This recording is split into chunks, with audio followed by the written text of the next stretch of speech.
ISKCON নিষিদ্ধের পরিকল্পনা সরকারের নেই, সাম্প্রদায়িক সম্প্রীতি রক্ষার আহ্বান। চিন্ময়ের কৃতকর্মের দায় নেবে না ইসকন, আইনজীবী হত্যায় পুলিশের ভূমিকা নিয়ে প্রশ্ন। জানমালের নিরাপত্তায় সতর্ক থাকার নির্দেশ হাইকোর্টের, ভারতীয় গণমাধ্যমে অপপ্রচারের অভিযোগ ফখরুলের। দেশকে স্বৈরাচার মুক্ত করেছে সাধারণ মানুষ, এখন দেশ গড়ার পালা, বললেন তারেক রহমান। 6 ব্যাংকের 22,500 কোটি টাকার তারল্য সহায়তা, আইন অনুযায়ী বিক্রি হবে এস আলম গ্রুপের সম্পদ।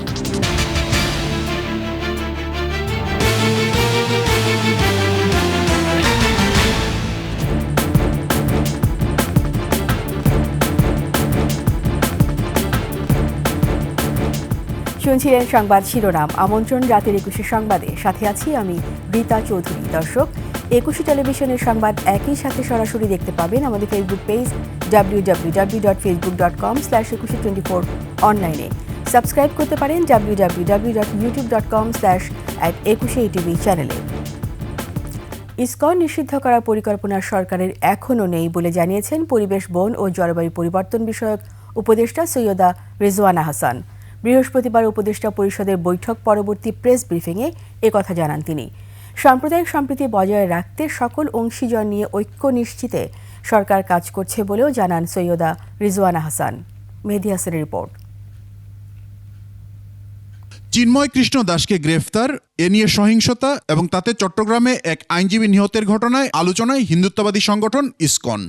এ সংগঠনের কার্যক্রম নিয়ে প্রশ্ন তুলে নিষিদ্ধের দাবি জানিয়েছেন অনেকেই। বৃহস্পতিবার উপদেষ্টা পরিষদের বৈঠক পরবর্তী প্রেস ব্রিফিংয়ে এ বিষয় নিয়ে প্রশ্ন করা হলে উপদেষ্টারা জানান, এ নিয়ে সরকারের শীর্ষ পর্যায়ে এখনো কোনো আলোচনা হয়নি। কোনো সংস্থা নিষিদ্ধ করার কোনো আলোচনা সরকারের মধ্যে হয়নি। দাবি অনেকেই উঠতে পারে, দাবির সপক্ষে মানুষ অনেক কর্মসূচিও দিতে পারে। ব্যক্তির অপরাধের সাথে সংস্থার অপরাধকে আমরা জড়িয়ে ফেলছি না। বাংলাদেশে কোনো সংগঠন নিষিদ্ধ করা,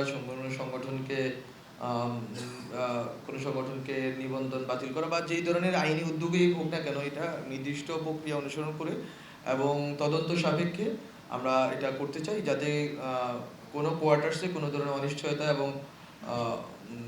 এবং সংকট না তৈরি হয়।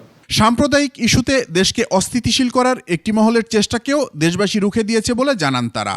এটা যদি আপনারা গতকাল যে পরিস্থিতিটা শান্ত থাকলো এটাও মূল্যায়ন করেন, তাহলেও দেখবেন যে অনেক উস্কানি আসতে পারে, কিন্তু সহসা বাংলাদেশে এসব উস্কানিতে প্ররোচিত বাংলাদেশের সাধারণ মানুষ কখনো হবেন না। এবং বাংলাদেশের এই সাধারণ মানুষের যে স্পিরিটটা, এটা সরকারেরও স্পিরিট। গণ অভ্যুত্থান পরবর্তীতে যে জাতীয় ঐক্য তৈরি হয়েছে তা ধরে রাখতে পারলে ফ্যাসিজম আর কোনোভাবেই ফিরে আসতে পারবে না বলেও জানান এই দুই উপদেষ্টা। আশা করি কখনোই আর ফ্যাসিজম ফিরে আসবে না। মেহেদী হাসান, 21 টেলিভিশন, ঢাকা। চিন্ময় কৃষ্ণ দাসের কৃতকর্মের দায় ইসকন নেবে না বলে জানিয়েছেন সংগঠনটির শীর্ষ নেতারা। নৈতিক স্খলনের দায়ে গত অক্টোবরে তাকে বহিষ্কার করা হয়। এরপর থেকে চিন্ময় ইসকনের কেউ নন। সরকারি অনুমোদনে ইসকন বাংলাদেশে কর্মকাণ্ড পরিচালনা করলেও তাদের অর্থনৈতিক ভিত্তি কেবলই শিষ্যদের অনুদান বলে দাবি সংগঠনটির। আদিত্য মামুনের রিপোর্ট। সম্প্রতি ইসকনকে ঘিরে চলমান সংকটের জবাব দিতেই ঢাকায় সংগঠনটির প্রধান কার্যালয়ে এই সংবাদ সম্মেলন। ইসকনের ব্যানারে সনাতনী জাগরণ জোটের প্রচারণা, চিন্ময় কৃষ্ণ দাস ব্রহ্মচারীর গ্রেফতার ও চট্টগ্রামে আদালতে আইনজীবী নিহতের ঘটনা।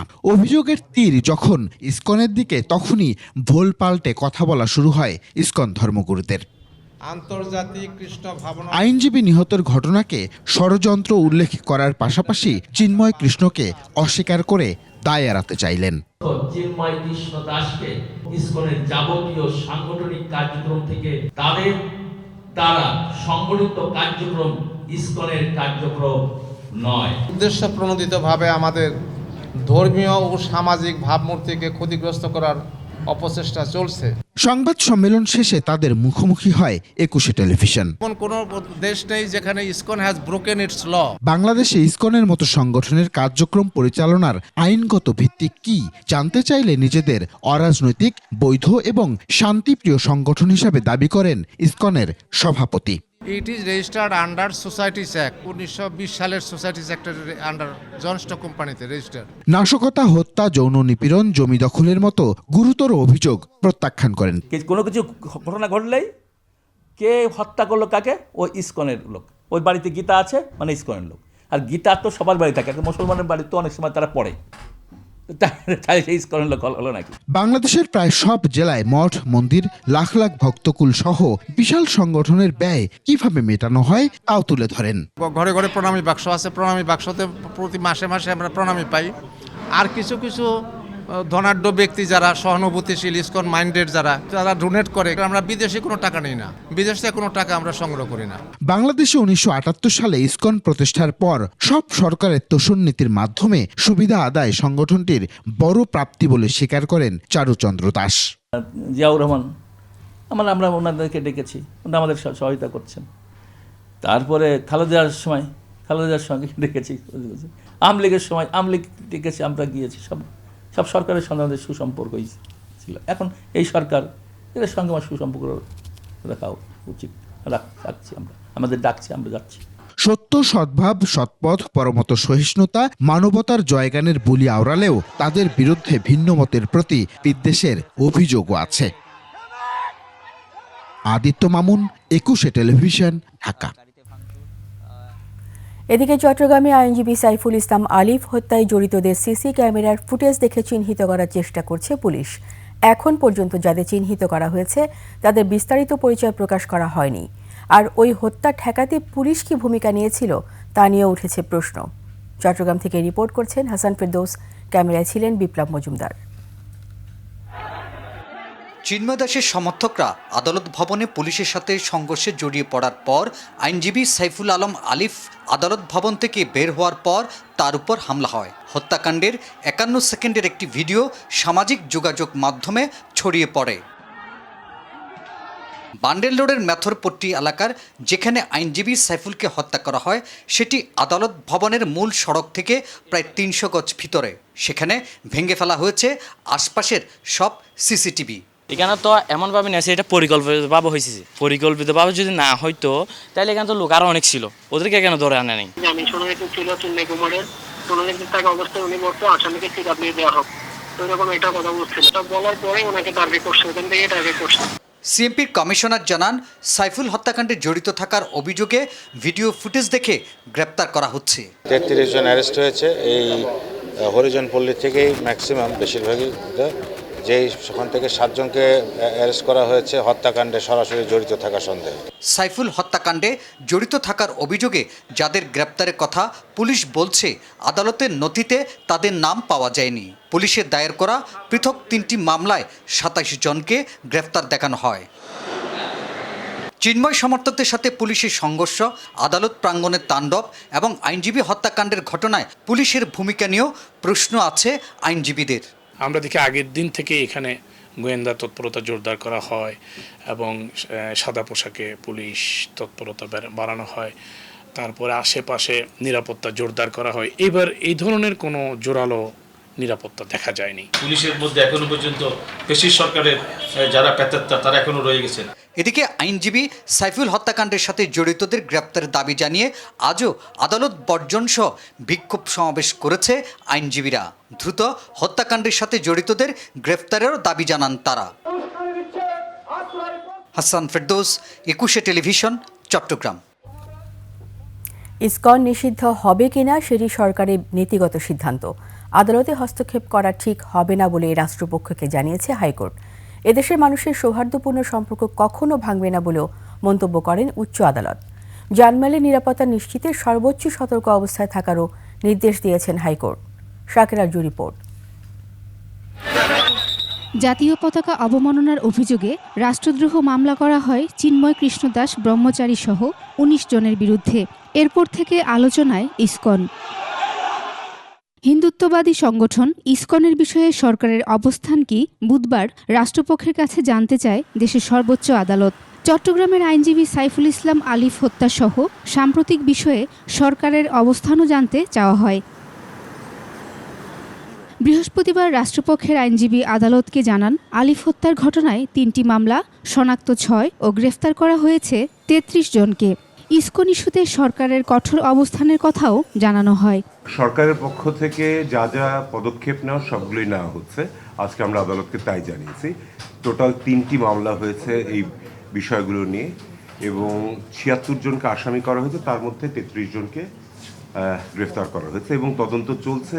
সে সময় উচ্চ আদালত বলেন, ইসকন নিষিদ্ধ হবে কিনা সেটি সরকারের নীতিগত সিদ্ধান্ত, আদালতের হস্তক্ষেপ করা ঠিক হবে না। যেহেতু সরকার এখন তাদের কাছে যে তথ্য দেওয়া আছে মনে হয়েছে যে যথেষ্ট পরিমাণেই যা করার প্রয়োজন সেই সঠিক পদক্ষেপগুলোই নিচ্ছে, তো ওনারা বলছেন যে পরবর্তীতে যদি কখনো প্রয়োজন হয় তাহলে তারা আমাদেরকে সহায়তা করার জন্য, তদন্তে সহায়তা করার জন্য যা করা দরকার করবেন। আমরা একসাথে মিলেমিশে আছি, কিন্তু ইসকনের মাধ্যমে ইন্ডিয়াতে প্রোপাগান্ডা বাস্তবায়ন করছে, এটা হচ্ছে আমাদের সবচেয়ে আবেগ এবং উদ্বেগ এবং চিন্তার বিষয়। চট্টগ্রামে আইনজীবী হত্যায় সরকারের নেওয়া পদক্ষেপে সন্তুষ্টি জানান উচ্চ আদালত। এদিকে সুপ্রিম কোর্ট আইনজীবী সমিতিতে এক ব্রিফিংয়ে সমিতির সদস্যরা বলেন, হিন্দুত্ববাদী সংগঠনটি ভারতের এজেন্ডা বাস্তবায়ন করছে। ইসকন নামে একটা মৌলবাদী সংগঠনের যেভাবে দেশ নিরাপত্তা বিঘ্নিত করছে, চট্টগ্রামের ঘটনাটা আদালতের মধ্যে হয়েছে, সেগুলো নিয়ে আমাদের আলোচনা করতে গেছিলাম। ইসকনকে নিষিদ্ধ চেয়ে আইনজীবীদের সুরক্ষায় আইন করার দাবি সুপ্রিম কোর্ট আইনজীবী পরিষদের। শাকেরা আরজু, 21 টেলিভিশন, ঢাকা। ইসকনের বিষয়টি নিয়ে উদ্দেশ্যপ্রণোদিতভাবে ভারতীয় গণমাধ্যমগুলো অপপ্রচার চালাচ্ছে বলে মন্তব্য করেছেন বিএনপি মহাসচিব মির্জা ফখরুল ইসলাম আলমগীর। জাতীয় প্রেস ক্লাবে এক আলোচনার সভায় যোগ দিয়ে মির্জা ফখরুল ইসলাম বলেন, পতিত সরকারের দোসররা পরিকল্পিতভাবে দেশে অস্থিরতা সৃষ্টির যে চেষ্টা করছে তা রুখতে সবাইকে ঐক্যবদ্ধ থাকতে হবে। ফ্যাসিবাদ পরাজিত হয়েছে, তবে ফিরে আসার আশঙ্কাও প্রকাশ করেন বিএনপি মহাসচিব। এ সময় তরুণদের উদ্দেশ্যে বলেন, হঠকারী কোনো সিদ্ধান্ত নেওয়া যাবে না, যা জাতিকে অন্ধকারের দিকে ঠেলে দেবে। আমরা এমন কিছু করব না, এমন কোনো হঠকারিতা করব না যে হঠকারিতার মধ্যে দিয়ে আমরা আবার অন্ধকারের মধ্যে চলে যাব। ভারতবর্ষের মিডিয়ার বিষয়গুলো দেখতে পাই, তাদের একটাই মাত্র লক্ষ্য, প্রশ্ন যে ইসকনের ব্যাপারে আপনারা কি করছেন। এই প্রশ্নটা অত্যন্ত একেবারেই আপনার উদ্দেশ্য প্রণোদিত একটা অবস্থা তারা তৈরি করতে চায়। সেই অবস্থা নিয়ে প্রথমবার ফেল করেছে, এখন আবার নতুন করে আবার সেই অবস্থা তৈরি করতে চায়। এবার বাংলাদেশের সংখ্যালঘুদের ওপর নিপীড়ন নিয়ে নিজের মতামত জানালেন মুখ্যমন্ত্রী মমতা বন্দ্যোপাধ্যায় ও কংগ্রেসের শীর্ষ নেতা প্রিয়াঙ্কা গান্ধী। বিশ্লেষকরা বলছেন, ভারতের করা এমন মন্তব্য রুখতে হলে বাংলাদেশকে অবশ্যই প্রতিবাদ করতে হবে। আর বাংলাদেশে যেসব ঘটনা ঘটছে তা উদ্দেশ্যপ্রণোদিতভাবেই ঘটানো হচ্ছে বলে মনে করছেন তারা। বিস্তারিত জানাচ্ছেন নাহিদ সিরাজি নিম্মি। ধর্মীয় সংগঠন ইসকনের বহিষ্কৃত নেতা চিন্ময় কৃষ্ণ দাসের গ্রেপ্তার ঘিরে উত্তাল ভারত বাংলাদেশ। এর প্রভাব পড়েছে পশ্চিমবঙ্গেও। বৃহস্পতিবার বিষয়টি নিয়ে কথা বলেছেন পশ্চিমবঙ্গের মুখ্যমন্ত্রী মমতা ব্যানার্জি ও কংগ্রেসের শীর্ষ নেতা প্রিয়াঙ্কা গান্ধী। তারা দুজনই জানান, বাংলাদেশ নিয়ে কেন্দ্রীয় সরকারের সিদ্ধান্তের পাশে রয়েছেন তারা। এর আগে ভারতের করা এমন মন্তব্যকে ঘিরে দুই দেশের পররাষ্ট্র মন্ত্রণালয় দিয়েছে পাল্টাপাল্টি বিবৃতিও। বিশ্লেষকরা বলছেন, অভ্যন্তরীণ বিষয়ে ভারতের নাক গলানো বন্ধ করতে হলে প্রতিবাদের বিকল্প নেই। আমাদের কোনো অন্য রাষ্ট্রকে বলার কিছু, কোনো উত্তর দেওয়ার কিছু নাই, এবং ভারত আমাদের এখানে যে এই হিন্দুদের কথা বলে আমাদের এখানে যে অভ্যন্তরীণ বিষয় নাক গলায়, সেটা আমাদেরকে বার বলতে হবে। নিজেদের অপকর্ম ঢাকতেই এসব অপবাদ দিচ্ছে ভারত, বললেন এই বিশ্লেষক। তারা নিজেদের অপকর্মগুলো ঢাকার জন্য তারা আমাদের অপবাদ দিচ্ছে, জেনোসাইড, তারপরে যে কৃষ্ণ ব্যাপারটা, এটা তো এমন কোনো অবাক হওয়ার মতো কিছু না। বরং ভারত এটা মেনে নিতে পারত যে সিঙ্গাপুর যদি 1970 সালেই এই ইসকন ব্যান করে দেয়, তাহলে বাংলাদেশের মতো একটা সোসাইটি, আমাদের এখানে তো এখনও ধর্মভীরু এক মানুষ। বিশ্লেষকরা বলছেন, বাংলাদেশে যেসব ঘটনা ঘটছে তা উদ্দেশ্যপ্রণোদিতভাবেই ঘটানো হচ্ছে। পশ্চিমবঙ্গে আমার মনে হয় মানুষকে। নাহিদ সিরাজি নিম্মি, 21 টেলিভিশন, ঢাকা। দেশের মানুষ বাংলাদেশকে স্বৈরাচার মুক্ত করেছে, এখন সামনে দেশ গড়ার পালা বলে মন্তব্য করেছেন বিএনপির ভারপ্রাপ্ত চেয়ারপারসন তারেক রহমান। শুধু ডাক্তার বা ইঞ্জিনিয়ার নয়, সঠিক প্রশিক্ষণের মাধ্যমে আন্তর্জাতিক মানের খেলোয়াড় তৈরি করার উপরও গুরুত্ব আরোপ করেন তিনি। লালমনিরহাট প্রতিনিধি গোকুল রায়ের তথ্য, ছবিতে টেক্সট রিপোর্ট। বিকেলে লালমনিরহাট বিএনপি আয়োজিত শহীদ জিয়া স্মৃতি ফুটবল টুর্নামেন্টের উদ্বোধন করেন দলের স্থায়ী কমিটির সদস্য মির্জা আব্বাস।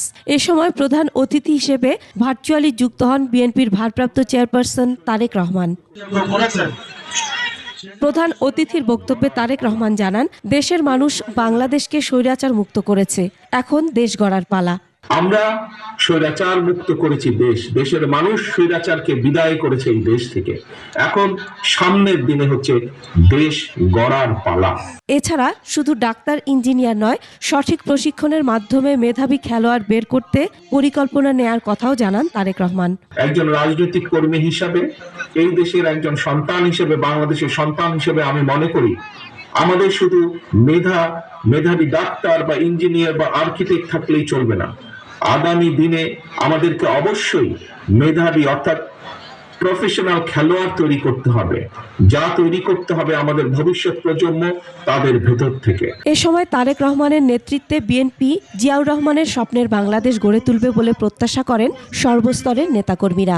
এই বুকে শক্তি নিয়ে যারা স্বাধীনতা যুদ্ধ করেছিল এটা তাদের দেশ। Masum আলিসা, desk report, 21 television. সংকটে থাকা 6 ব্যাংকে 22,500 কোটি টাকার তারল্য সহায়তা দিয়েছে বাংলাদেশ ব্যাংক। রোববার থেকে গ্রাহকরা তাদের চাহিদা মতো টাকা তুলতে পারবেন। বাংলাদেশ ব্যাংকের governor doctor Ahsan H Mansur এ কথা জানিয়েছেন। এস আলম গ্রুপের সম্পদ আইন অনুযায়ী বিক্রি করা হবে বলেও জানান গভর্নর। আরও জানাচ্ছেন প্রণব চক্রবর্তী। দেশের ব্যাংক খাতের অস্থিরতায় গ্রাহকের ভোগান্তি চরমে। চাহিদার বিপরীতে টাকা তুলতে না পেরে চড়েছে জনগণের ক্ষোভের পারদ। কেন্দ্রীয় ব্যাংকের সংবাদ সম্মেলনে governor doctor Ahsan H Mansur জানান, তারল্য সংকট সমাধানে টাকা না ছাপার সিদ্ধান্ত থেকে সরে এসেছে বাংলাদেশ ব্যাংক। ছাপা হয়েছে নতুন টাকা। গ্রাহকের আমানত নিরাপদ আছে জানিয়ে ব্যাংক থেকে প্রয়োজনীয় অর্থ তোলার আহ্বান জানান বাংলাদেশ ব্যাংকের গভর্নর। যেটুকু প্রয়োজন সেটুকুই যেন গ্রাহকরা তুলেন, তার অতিরিক্ত নয়। কারণ সবাই যায় যদি হুমড়ি খাই আমরা, তাহলে কোনো দেশেই কোনো ব্যাংকিং খাত কোনোদিনও টিকে থাকবে না। তো টাকা ছাপানো বলবো, আবার অ্যাট দ্য সেম টাইম টাকাটাকে আমি কিন্তু নিয়েও আসবো। আমার মনিটরি পলিসি কিন্তু পুরোপুরিভাবে নিউট্রাল থাকবে। 22,500 6টা ব্যাংক। ব্যাংক খাত ধ্বংসের জন্য এস আলম গ্রুপকে দায়ী করে ডক্টর মনসুর বলেন, এস আলম গ্রুপের যে সম্পদের তথ্য রয়েছে বাংলাদেশ ব্যাংকের কাছে তা বিক্রি হবে আইনগতভাবে। কিন্তু আমরা মনে করি যে বাংলাদেশের ব্যাংকিং খাতকে এই অবস্থায় নিয়ে আসার একটা অন্যতম ব্যক্তি হচ্ছেন উনি। আমরা already asset recovery task force করেছি, তার আন্ডারে আমরা জয়েন্ট ইনভেস্টিগেশন টিম করছি। বাংলাদেশ ব্যাংকের এমন পদক্ষেপে সন্তোষ জানিয়েছে বাণিজ্যিক ব্যাংকগুলো। আমার ন্যাশনাল ব্যাংক যেটা, আমরা ভবিষ্যতে আমরা দেখব এবছরের শেষে যে আমাদের ক্যাপিটাল কোথায় গিয়ে দাঁড়ায়। প্রণব চক্রবর্তী, 21 টেলিভিশন, ঢাকা। আবার আমন্ত্রণ রাতের 21 সংবাদে। দেশের বৃহত্তর স্বার্থে জাতীয় ঐক্য সৃষ্টির ব্যাপারে বিএনপি যে দাবি জানিয়েছে তার সঙ্গে একমত পোষণ করেছে জামায়াত। সন্ধ্যায় প্রধান উপদেষ্টা ডক্টর মোহাম্মদ ইউনূসের সঙ্গে বৈঠক শেষে সাংবাদিকদের এক প্রশ্নের জবাবে একথা বলেন দলটির আমির ডক্টর শফিকুর রহমান। এর আগে জামায়াত আমিরের নেতৃত্বে 4 নেতা প্রধান উপদেষ্টার সঙ্গে যমুনায় বৈঠক করেন। বুধবার প্রধান উপদেষ্টার সঙ্গে বৈঠক করে বিএনপি। সে সময় গত কয়েকদিনের কর্মকাণ্ড নিয়ে উদ্বেগের কথা জানান দলটির মহাসচিব। আজ প্রধান উপদেষ্টার সঙ্গে বৈঠক শেষে জামায়াত আমিরও একই ধরনের উদ্বেগের কথা জানান।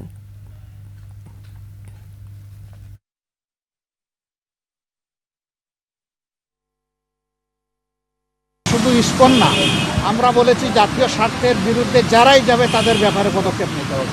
আইনের আওতায় এনে দেশকে শান্তি শৃঙ্খলা ফিরিয়ে দিতে হবে এবং এর জন্য প্রয়োজন হচ্ছে সর্বোচ্চ জাতীয় ঐক্য। হাসনাত ও সার্জিসের ওপর পরিকল্পিত হামলা করা হয়েছে, দাবি বৈষম্য বিরোধী ছাত্র আন্দোলনের। দেশকে অস্থিতিশীল করতে ভারতে নিয়োজিত দেশবিরোধী শক্তি ষড়যন্ত্র করছে।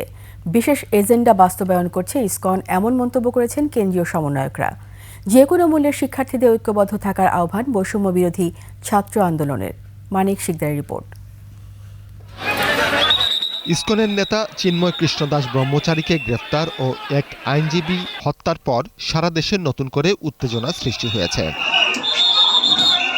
নিহত আইনজীবী সাইফুল ইসলাম আলিফের জানাজা ও কবর জিয়ারত শেষে ফেরার পথে চট্টগ্রামে বৈষম্য বিরোধী ছাত্র আন্দোলনের নেতা হাসনাত ও সার্জিসের গাড়িবহর দুর্ঘটনার কবলে পড়ে। অভিযোগ করা হয় হত্যার উদ্দেশ্যে ট্রাক দিয়ে হামলা চালানো হয়েছে। রাত পেরিয়ে সকালে ঢাকা ফিরলে আবারও আরেকটি ট্রাক তাদের গাড়িতে ধাক্কা দেয়। আইনজীবী হত্যা ও সার্জিস হাসনাতকে হত্যার চেষ্টা একই সূত্রে গাঁথা বলে মনে করছে বৈষম্য বিরোধী ছাত্র আন্দোলন। দুপুরে যাত্রাবাড়ি এলাকায় ইসকন নিষিদ্ধের দাবিতে মানববন্ধন। সে সময় বলা হয়, বিজেপি সরকার প্রমাণ করেছে তারা গণ অভ্যুত্থানের বিপক্ষে অবস্থান নিয়েছে। ইসকনকে অতি দ্রুত সময়ের মধ্যে জঙ্গি সংগঠন ঘোষণাপূর্বক তাকে বাংলার মাটি থেকে উৎখাত করতে হবে। দুপুরে ছাত্র সংহতি সপ্তাহ উপলক্ষে ঢাকা কলেজের মতবিনিময়ে বলা হয়, ভারত চায় না বাংলাদেশ ঐক্যবদ্ধ থাকুক। সকালবেলা আবার রওনা হয়েছে, যাত্রাবাড়ি ব্রিজের উপর আবার আরেকটি ট্রাক হাসনাতুল্লাহ গাড়িতে আক্রমণ করেছে। আমাদেরকে জানানো হয়েছে আপনারা কয়েকজন মূল মেইন টার্গেটে আছেন, আপনাদেরকে সরিয়ে দেওয়া হবে। সে সময় শিক্ষার্থীদের ঐক্যবদ্ধ থাকার আহ্বান জানান সমন্বয়করা। 5 আগস্টের পরে গত 3.5 থেকে 4 মাসের মধ্যে। মানিক শিকদার, 21 টেলিভিশন, ঢাকা। দেশকে অস্থিতিশীল করতে তৃতীয় পক্ষ ইন্ধন যোগাচ্ছে বলে জানিয়েছে সেনাবাহিনী। তাদের রুখতে সর্বসাধারণকে সতর্ক থাকার আহ্বান জানিয়েছে তারা। রাজধানী বনানীর সেনা সদরে প্রেস ব্রিফিংয়ে এসব কথা জানান কর্নেল ইন্তেখাব হায়দার খান। তিনি আরও বলেন, 13 নভেম্বর থেকে বিভিন্ন অনাকাঙ্ক্ষিত ঘটনায় এ পর্যন্ত 228 জন মাদক কারবারি ও অন্যান্য ঘটনায় 1328 জনকে দেশের বিভিন্ন জায়গা থেকে গ্রেপ্তার করেছে সেনাবাহিনী। গত 2 সপ্তাহে এসব ঘটনায় 24টি অবৈধ অস্ত্র ও 365 রাউন্ড গোলা বারুদ উদ্ধার করেছে সেনাবাহিনী। 20 জুলাই থেকে এ পর্যন্ত সেনাবাহিনীর 123 সদস্য আহত ও 1 জন নিহত হয়েছে জানিয়ে তিনি আরও বলেন, পার্বত্য চট্টগ্রামে পাহাড়ি মানুষদের শান্তি নিশ্চিতে কাজ করছে সেনাবাহিনী। দেশে একটা অরাজক পরিস্থিতি তৈরি করতে চায়। এখন এটার মোটিভ হয়তো এক একজনের এক এক রকম থাকতে পারে। এখানে ব্যক্তিগত স্বার্থ অনেক থাকতে পারে, সামষ্টিক স্বার্থ থাকতে পারে। যাদেরকে পাওয়া যাচ্ছে গ্রেপ্তার করা হচ্ছে, যারা ইন্ধনদাতা বা ধরেন বহিরাগত, যারা অটোরিকশা চালক না। হাইকোর্ট বিভাগের বিচারপতি আশরাফুল কামালের বেঞ্চকে লক্ষ্য করে ডিম ছুঁড়ে মারার ঘটনা দেশ ও দেশের বাইরে বিচার বিভাগের মর্যাদা ক্ষুণ্ণ করেছে বলে মন্তব্য করেছেন প্রধান বিচারপতি ডক্টর সৈয়দ রেফাত আহমদ। ঘটনার সঙ্গে জড়িতদের বিরুদ্ধে কঠোর ব্যবস্থা নেওয়ার জন্য সুপ্রিম কোর্ট আইনজীবী সমিতিকে নির্দেশও দিয়েছেন প্রধান বিচারপতি।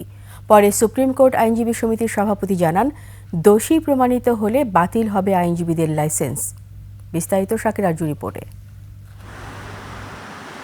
ষোড়শ সংশোধনী মামলার রায়ে সাবেক রাষ্ট্রপতি জিয়াউর রহমানকে নিয়ে কটাক্ষ করায় বুধবার বিচারপতি আশরাফুল কামালের নেতৃত্বাধীন হাইকোর্ট বেঞ্চে ডিম ছুঁড়ে তাদের এজলাস ছাড়তে বাধ্য করেন কয়েকজন আইনজীবী। বিষয়টি নিয়ে আলোচনা সমালোচনার ঝড় ওঠে।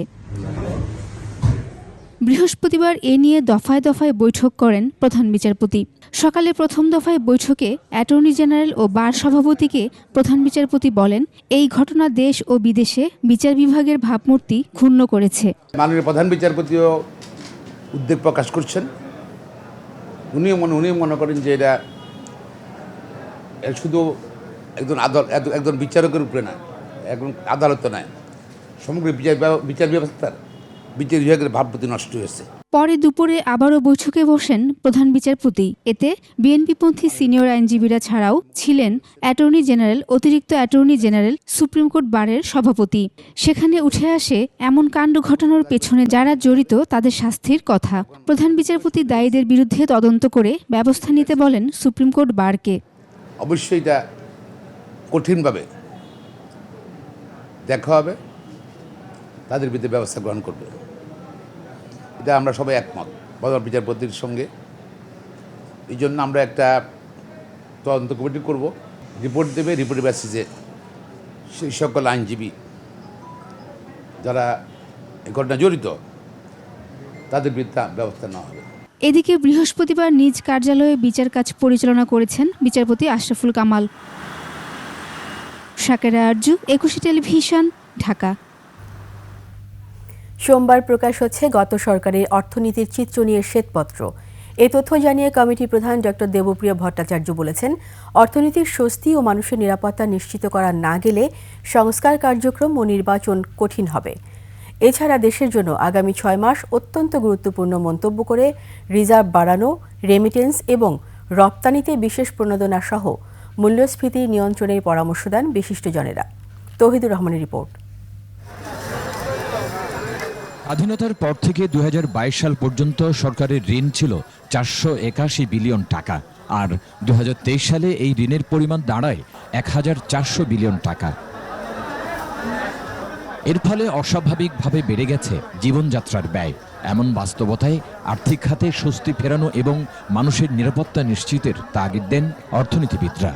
আর্থিক স্বস্তি এবং নিরাপত্তা এই দুটোকে যদি না ঠিক করা যায়, তাহলে আমাদের সংস্কারের কোনো উচ্চাশায় কিন্তু আমরা পৌঁছাতে পারবো না, এবং সেই সংস্কারের উচ্চাশা পৌঁছাতে না পারলে পরে আমরা নির্বাচনের যে চরম লক্ষ্যকে নিয়ে আসছি সেটার ক্ষেত্রেও বড় ধরনের বিভ্রান্তি বা সমস্যা সৃষ্টি হওয়ার আশঙ্কা থেকে যাবে। ইকোনমিক রিপোর্টার্স ফোরাম, ইআরএফ ও র্যাপিডের যৌথ আয়োজনে অর্থনীতির সঠিক চিত্র তুলে ধরতে শ্বেতপত্র প্রণয়ন কমিটির প্রধান জানান, গেল 3 মাসে অন্তর্বর্তী সরকারের নেয়া পদক্ষেপে যেমন উদ্দীপনা তৈরি হয়েছে, তেমনি উদ্বেগ রয়ে গেছে। দুর্নীতি, লুণ্ঠনের মাধ্যমে সম্পদ হলো, এগুলি বাজেয়াপ্ত হলো না কেন? ব্যাংকের যে সমস্ত ঋণ ছিল সেগুলিকে সমন্বয় করার জন্য দ্রুততর আইনি পদক্ষেপের মাধ্যমে যে সমস্ত জামানতগুলো ছিল সেগুলি কেন অধিগ্রহণ এখন পর্যন্ত আমরা করতে দেখছি না? ডক্টর দেবপ্রিয় বলেন, সরকার যতই সংস্কার করুক, অর্থনীতি এবং জনমনে স্বস্তি ফেরানো না গেলে তা কোনো ফলই দেবে না।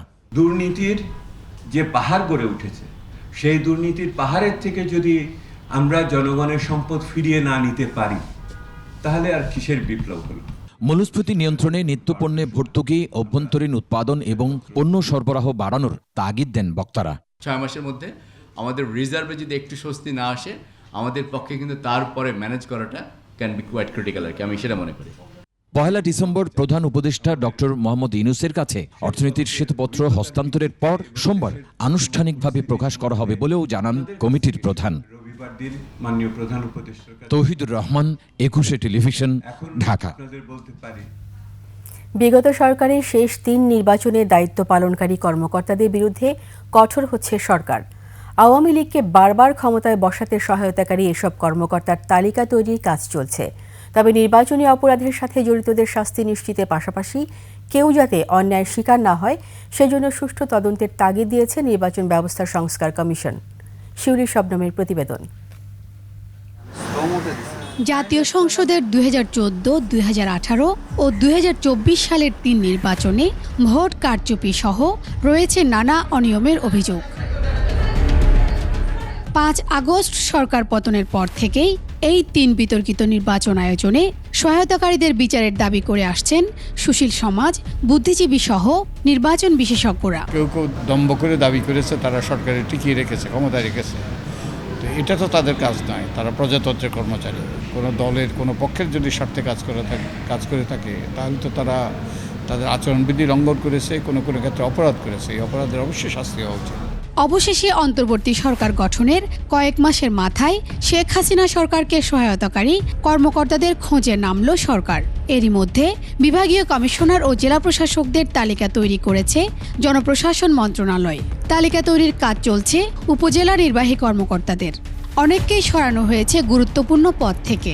কাউকে করা হয়েছে ওএসডি, আবার কাউকে পাঠানো হয়েছে বাধ্যতামূলক অবসরে। তো এখানে 2 থেকে 7 বছর, 2 থেকে 6 বছর কারাদণ্ড এবং আর্থিক দণ্ডের কথা বলা আছে। তো এদেরকে এই ধরনের শাস্তি দেওয়া যেতে পারে। 2014 সালের নির্বাচনে দিনভর ভোট কেন্দ্র ফাঁকা থাকলেও সে নির্বাচনে ভোটের হার দেখানো হয় 40.04%। অন্যদিকে 2018 সালের নির্বাচনে রাতেই ব্যালটে সিল দিয়ে বক্স ভরার অভিযোগ সবচেয়ে বেশি জোরালো। ওই নির্বাচনে ভোটের হার দেখানো হয় 80.02%। আর ডামি নির্বাচন খ্যাত সর্বশেষ 2024 সালের নির্বাচনে ভোটের হার 41.8%। যারা ওই তালিকায় আছে তারা সবাই যে অন্যায় করেছে, সবাই যে অপরাধ করেছে তা তো নয়। তো এই তালিকা করার পরেও একটা নিরপেক্ষ তদন্তের মাধ্যমে ন্যায় বিচার যেন হয়, তারা যেন কেউ অন্যায়ের শিকার না হয়, এটা নিশ্চিত করা দরকার। 2014 সালের নির্বাচনে দায়িত্ব পালন করা 43 জন জেলা প্রশাসক এরই মধ্যে অবসরে গেছেন। নির্বাচনী অপরাধের শাস্তির সময়সীমা পেরিয়ে গেছে কিনা সে বিষয়টাও সরকারকে বিবেচনায় নেওয়ার পরামর্শ দেন তিনি। তো এই সময়সীমা পার হয়ে যেতে পারে কিংবা সময়সীমাটা একটা সমস্যা হতে পারে, এই ব্যাপারে সরকারকে সিদ্ধান্ত নিতে হবে। শিউলি শবনম, 21 টেলিভিশন, ঢাকা। বিডিআর বিদ্রোহের ঘটনায় বিস্ফোরণ আইনের মামলায় 16 বছর ধরে কারাগারে বন্দী বিডিআর সদস্যদের মুক্তি দাবি করেছেন স্বজনরা। ঢাকা মহানগর দায়রা জজ আদালত প্রাঙ্গণে মানববন্ধনে স্বজনদের দাবি, পিলখানায় নারকীয় হত্যার নীল নকশা করেছিল হাসিনা সরকার। আরও জানাচ্ছেন সুমাইয়া খান। বিডিআর বিদ্রোহকে কেন্দ্র করে 500 কারাবন্দী বিডিআর সদস্যকে মুক্তির দাবিতে এই মানববন্ধন। হত্যা মামলায় বেকসুর খালাস পাওয়ার পরও বিস্ফোরক আইনের মামলায় তাদেরকে এখনও কারাগারে বন্দি জীবনযাপন করতে হচ্ছে বলে জানান স্বজনরা।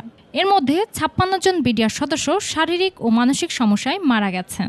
বিস্ফোরক মামলার কারণে প্রায় 5 শতাধিক বিডিআর সদস্য জেলখানায় মানবত জীবনযাপন করতেছে, তারা মুক্তির প্রহর গুনছে। আমার হাজবেন্ড আজকে 16 বছর ধরে কারাগারে, আমি একা দীর্ঘ জীবনযাপন কাটাচ্ছি। নিরপরাধ যারা বিডিআর সদস্য এখনো জেলে আছেন তাদেরকে অনতিবিলম্বে মুক্তি দেওয়ার জন্য, যারা জামিনের যোগ্য এদের তো জামিন দিতে হবে, কিন্তু কেন দেওয়া হয় না আমরা জানি না। আমাদের তিনটা কোর্ট চলে গেছে, আজকে নিয়ে 4টা। কোন আইনের ধারার শাস্তির বিধান অনুযায়ী খালাসপ্রাপ্ত এই বিডিআরদের এখনো পর্যন্ত জেলের ঘানি টানতে হচ্ছে?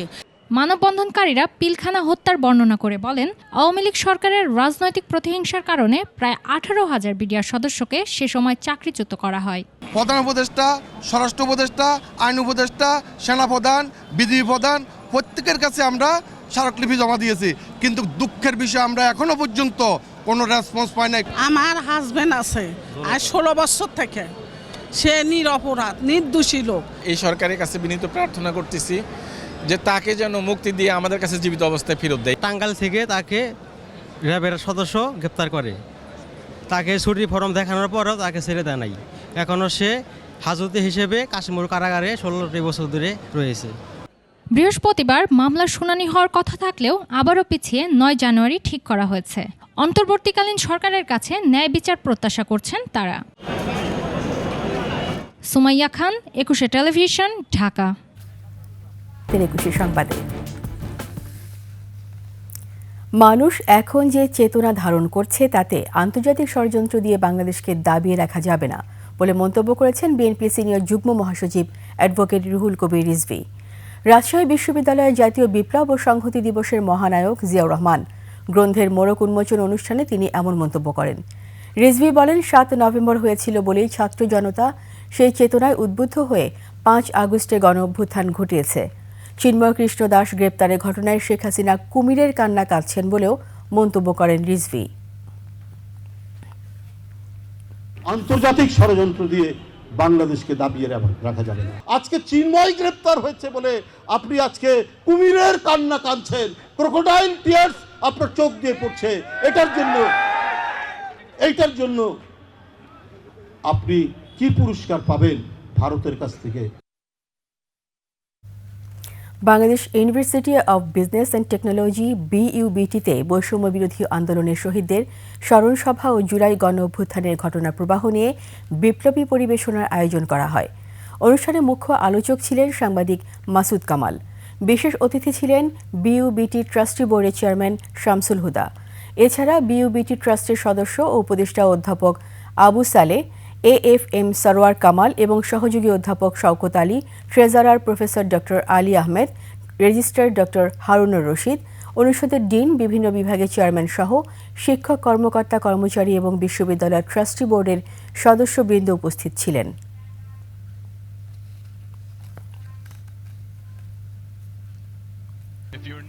এরই সাথে শেষ করছি রাতের 21 সংবাদ। যাওয়ার আগে সংবাদ শিরোনামগুলো আরও একবার। ইসকন নিষিদ্ধের পরিকল্পনা সরকারের নেই, সাম্প্রদায়িক সম্প্রীতি রক্ষার আহ্বান। চিন্ময় কৃতকর্মের দায় নেবে না ইসকন, আইনজীবী হত্যায় পুলিশের ভূমিকা নিয়ে প্রশ্ন। জানমালের নিরাপত্তায় সতর্ক থাকার নির্দেশ হাইকোর্টের, ভারতীয় গণমাধ্যমে অপপ্রচারে অভিযোগ মির্জা ফখরুলের। দেশকে স্বৈরাচার মুক্ত করেছে সাধারণ মানুষ, এখন দেশ গড়ার পালা, বললেন তারেক রহমান। 6 ব্যাংকে 22,500 কোটি টাকার তারল্য সহায়তা, আইন অনুযায়ী বিক্রি হবে এস আলম গ্রুপের সম্পদ।